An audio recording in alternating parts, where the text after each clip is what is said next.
আমরা দীর্ঘ 16টি বছর দেশনেত্রী বেগম খালেদা জিয়ার নির্দেশে মির্জা ফখরুল ইসলাম আলমগীরের নেতৃত্বে আমরা রাজপথে তীব্র আন্দোলন সংগ্রামের মধ্যে দিয়ে সর্বশেষ ছাত্র জনতার রক্তের পথে আমরা নতুন স্বাধীনতা অর্জন করেছি।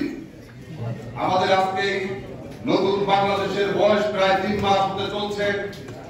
এখনো আমাদের বাংলাদেশ জাতীয়তাবাদী দল, BNP, Jamaat Islami, labour party, আমাদের নেতা কর্মীদের এখনো সেই আদালতের বারান্দায় যাওয়া এখনো শেষ হয়নি। এখনো আমাদের মিথ্যা মামলা প্রত্যাহার করা হয়নি। আজকে 3 মাসেও বাংলাদেশের গণতান্ত্রিক আন্দোলনের মহান নেতা দেশ নায়ক তারেক রহমান বাংলাদেশে আসতে পারেননি। আজকে যারা ক্ষমতায় আছেন তাদেরকে শুধু বলতে চাই, আপনাদেরকে আমরা সহযোগিতা করতে চাই, আপনাদের পাশে আছি। তবে আপনাদের 3 মাসের কর্মকাণ্ডে আপনাদের সফলতা খুঁজে পেতে খুব কষ্ট হচ্ছে। এখন পর্যন্ত আমাদের মিথ্যা মামলায় প্রত্যাহার করা হয়নি। অতি দ্রুত শেখ হাসিনার 54টি মামলা যেভাবে প্রত্যাহার করা হয়েছে, ঠিক একইভাবে আমাদের সমস্ত নেতা কর্মীদের মিথ্যা মামলা প্রত্যাহার করতে হবে।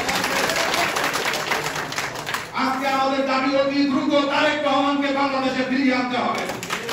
আমাদের আজকের দাবি এই খুনি হাসিনা, ডাইনি হাসিনা 7ই নভেম্বরের জাতীয় বিপ্লব এবং সংহতি দিবসকে সেই জাতীয় সরকারি ছুটি বাতিল করেছিল। আমরা আগামী 7 তারিখে 7ই নভেম্বর বাংলাদেশের এই মাটিতে সরকারি ছুটির পুনর্বহাল করে তারপর আমরা 7ই নভেম্বর পালন করতে চাই। সংগ্রামী বন্ধুরা আমার, আমরা দেখেছি 7 চত্বরে হাজার হাজার মুসলিমদেরকে হত্যা করা হয়েছে, পিলখানায় হত্যা করা হয়েছে, ছাত্র জনতার উপর গণহত্যা চালানো হয়েছে। আজকে সেই আওয়ামী লীগকে গণহত্যার দায়ে বিচারের আওতায় আনতে হবে।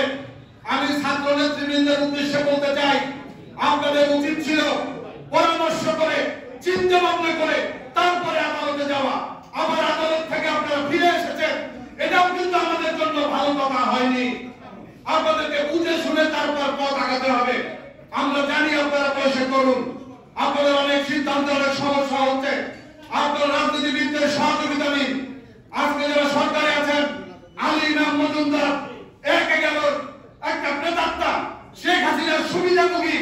আজকে তাকে সেই প্রধান উপদেষ্টার কার্যালয়ে বসিয়ে প্রত্যেকটা চেয়ারে চেয়ারে শেখ হাসিনার লেফটেন্যান্টদেরকে পুনর্বাসন করা হচ্ছে। আজকে তাদেরকে বিভিন্ন জায়গায় নিয়োগ করে কিসের নতুন বাংলাদেশ আমরা করতে পারবো আমরা জানি না। তবে তাদের বলতে চাই, অতি দ্রুত বাংলাদেশে একটি নির্বাচনের ব্যবস্থা করেন, নির্বাচন দিয়ে জনগণের ক্ষমতা জনগণের কাছে ফিরিয়ে দেন। আজকে মানব জমিনে দেখতে পেয়েছি, আজকে কানাডার সরকার বলেছে যে শিব হত্যার সাথে অমিত শাহ জড়িত। আজকে ভারত বিশ্বের সমস্ত দুর্ঘটনার সাথে, সমস্ত চক্রান্তের সাথে বাংলাদেশের ফ্যাসিবাদী শাসন টিকিয়ে রাখার পিছনে